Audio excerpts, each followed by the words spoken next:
Hello everyone, welcome back to Gleaton-Askew house restoration. I have a quick compilation video for everyone. We've been a little absent here for about the past 6 months, but we have been doing stuff and we are back hopefully to have new videos coming at least every 2 or 3 weeks. I can't make any total promises on that just yet, but please enjoy this compilation of everything we've been doing in the meantime, and we look forward to getting back to a regular videoing schedule. Bye-bye for now. And if you've been looking at the Facebook, you know what you're seeing here. We finally ripped out that rotten area at the front porch, and I'll tell you what, if you step out here, you're gonna get the Harry and Marv treatment from Home Alone. I tell you what, it might break a few limbs if you walk down in here, but yeah. My mother and I have been tearing this out over the course of Memorial Day weekend and now this weekend, and you can kind of see some of what I've done over here. I have put a little prime coat on it. I haven't, of course, finished the full water protection on this because, as we know, it's the gutters that caused a lot of this rot to begin with, so we're going to get up there and address those real soon. But we had to address this for a safety issue. I've put my foot through this like too many times. It's just getting to be a little bit of a hazard, but yeah, that will mess you up. Luckily, the studs under here, this was redone in about 2010, maybe 2009, 2010. And these are actually new boards that you see on here, but because the roof on the porch leaked so bad and because they were not, properly sealed up when they were put down, a lot of them rotted. We've been able to salvage a good deal of the porch. You wouldn't think it from the condition that it looked like it was in, but yeah, that's what we're up to today. I'll also give an update on the window project shortly after this. In case anybody was wondering, this is what the house looks like underneath, and yes, I'm up under it, and yes, you see some wood in the crawl space. That's what I'm down here in the process of getting out. And also into laying a vapor barrier so we don't have our boards wonky as they have been before. You can kind of see what I'm doing back up in here. This is the dickens to straighten out because of all the piers and beams and stuff. And ideally this would have been done, when the porch seals are being put in, but we don't have that advantage today. But this is what I'm doing. I've had to go through here and get all the wood particles I possibly can out, but that's real difficult. You may see some leaves down here, but the leaves will decay. This will also keep termites and ants and whatever else might decide to live down here out of our crawl space. Is it rolling? Yeah.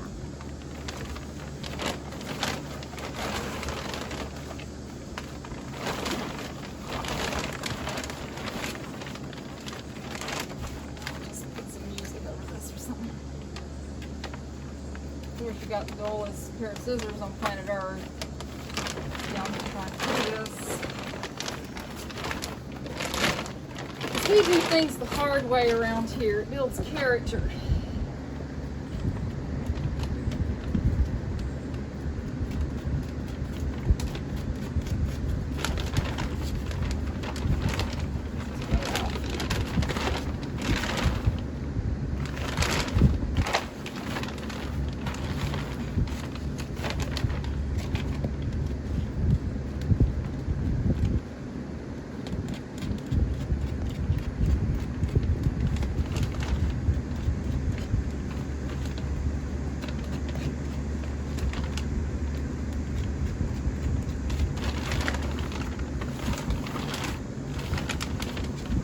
Trying to do is avoid as many seams as possible on it. Because everywhere there's a seam, it's an opportunity for water and bugs and animals, whatever, to get through.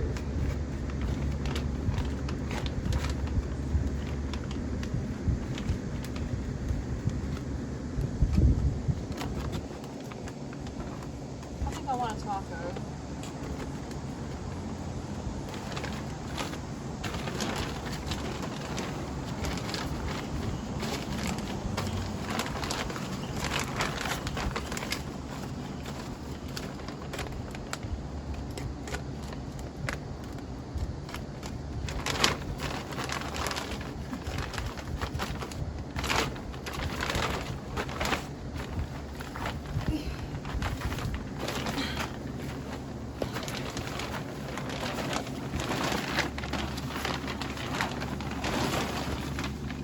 about opening up my general contracting firm.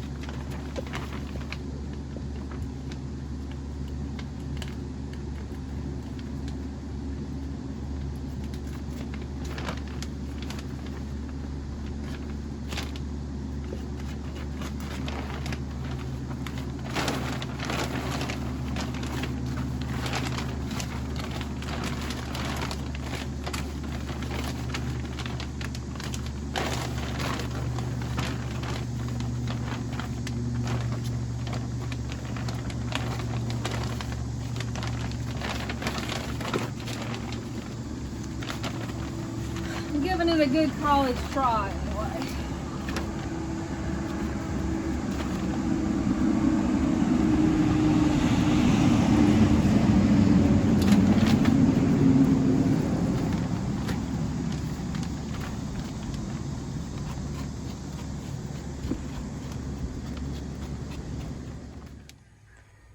And last but not least, the porch. This porch has been redone with salvaged wood. Let me say that. I did find someone who had a pile of salvaged wood, which is over there. And you can get that stuff far cheaper than you can go to Home Depot and buy decking boards. And that being said, in an old porch like this, you're going to have what I call these little hills and valleys. Because we've got a couple of different... truck going by. We've got a couple of different types of wood put together out here.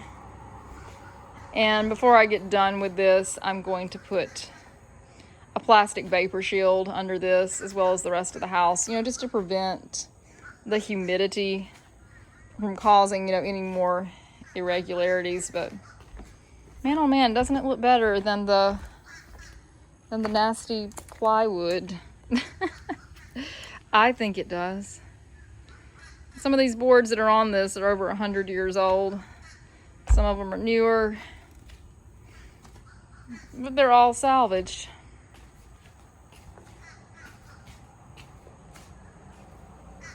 Okay, so I'm about 12 feet up right now, side of the house, doing a little painting. Now, full of prime actually, this isn't the color, this is Zinsser primer. What we did before this is all soaked in, so you can't really tell. We did a linseed spray.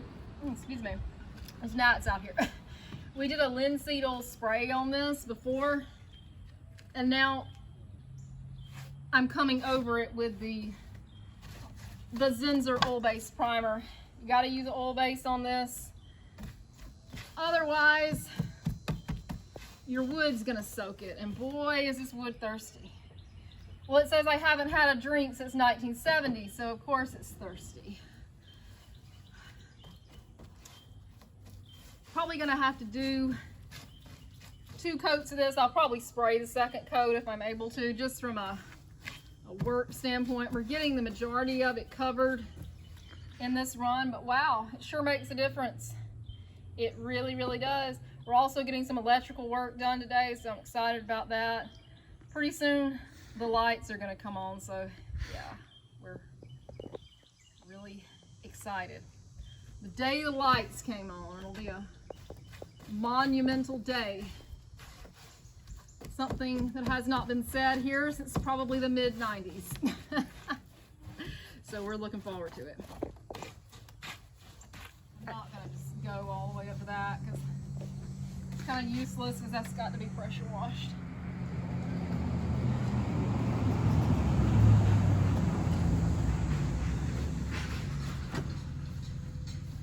I think you're higher up than 12 feet. About 14. Well, the roof of the ceiling is like right here in this room, and they're 12-foot ceilings, so I'm just above that maybe. I know one thing, it's hot.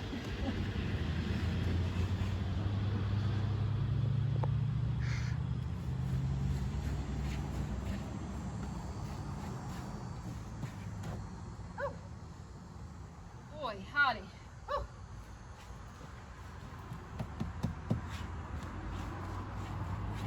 Where there is a will, there is a way. Trust me on that one. This whole house is an exercise, and where there's a will, there's a way.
And to anyone who has ever done a full top to bottom renovation on a house with no plumbing and no electricity can certainly appreciate what I'm about to do right now. Hallelujah! A toilet flushes in the old Askew house for the first time since probably the mid-90s. She don't look like much, but when you don't have one, you certainly realize the luxury of modern plumbing. One of the most useful tools we've found here at the house, because we use a lot of salvaged lumber for this project, has been this air locker nail punch. Now this little guy has been worth its weight in gold. I got this on Amazon for around $50, and it is a miracle worker. Now if you know anything about salvaged lumber, you know that a lot of it, if it's lumber that predates 1900, has those awful little spiky Roman square nails. So this little guy right here is all you need to take care of that. Just watch what it does to them. And you'll want to wear something over your eyes too, probably.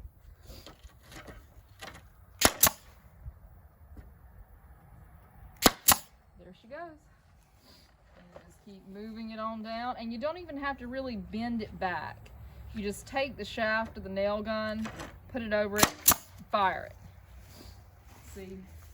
And if you have a bent one like that, you want to avoid that one because that'll get stuck in your shaft of your machine here and jam everything up. It's real easy to unjam though. If it gets jammed up, you just take a little thin screwdriver, disconnect it from the pressure, of course, and get a little thin screwdriver or a pick and just tap it, and the pin will go back down. But that's really the only complaint I've had with this thing, is it will jam if it hits a bent part of the nail. But yeah, just put it over. There you go. Just take it, as you can see right here, you just bend that back, and there you go. Like say this guy right here, this is a really easy one right here. You take your gun, stick it over him. He didn't come out so easily, but sometimes you got to give him a second punch because you're dealing with these really rough nails. But yeah, this guy right here, highly, highly, highly recommend. Anybody needs some spiky old nails?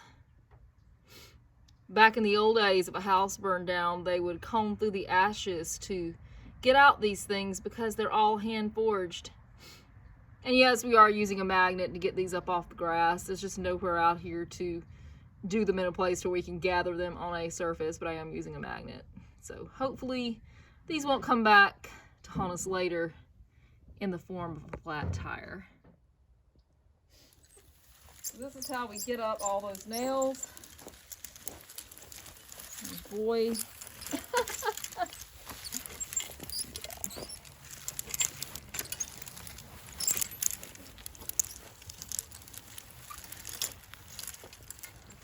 Just look at that. Wow.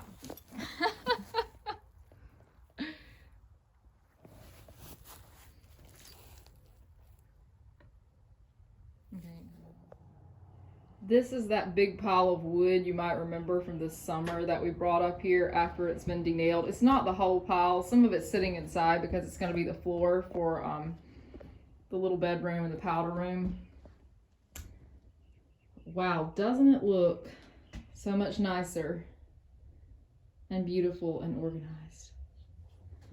Lovely, lovely, lovely honey heart pine. Are you having fun, Mother? Sure. It's like a blast. It actually is fun. There's something very gratifying about that. I don't know what it is, but it certainly is. Wanted to do a quick shout here on this old butcher's block. As well, the room in here is dark, but I think you can see the gloriousness of this without great lighting. This came from an old general store right here in Arlington and is in the process of being refinished and put back where it can hopefully give us another century and a half of service. Another great local item that I want to mention here is this 1927 General Electric refrigerator. This is the monitor top, compressors on the top right here. Now this was working, 25 years ago when it went out to the shed. No, I haven't plugged this in, and I probably won't until I have it evaluated by an adult, as they say. But this is also a piece of local Arlington history. Presumably, this is the first residential refrigerator sold by Georgia Power in the town. It's a fantastic little relic, and we hope to be able to have it serviced, get it ready for another 100 years of ice cold Coca-Colas or bottles of water or what have you.